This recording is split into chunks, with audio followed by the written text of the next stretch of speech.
Mga par, sa relasyon namin ng jowa ko, ako yung hari, ako yung parating na susunod. Malport, ma'am. Grabe, iba ka talaga, par. Idol talaga. Oh, ayan, tumawag na. Sige nga, idol, pakitaan mo nga kami.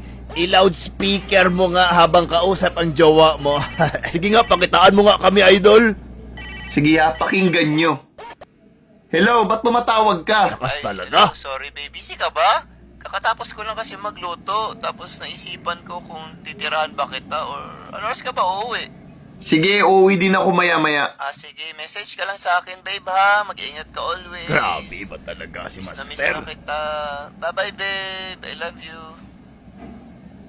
Sige, bye-bye. Babe, di kita naririnig babe, sabi ko bye-bye I love you. Yan na, par. Babe, bye-bye I love you. Bye-bye, love you. Babe, ano ba yan? Ayusin mo kasi, Sabihin mo naman par. yung parati mong sinasabi.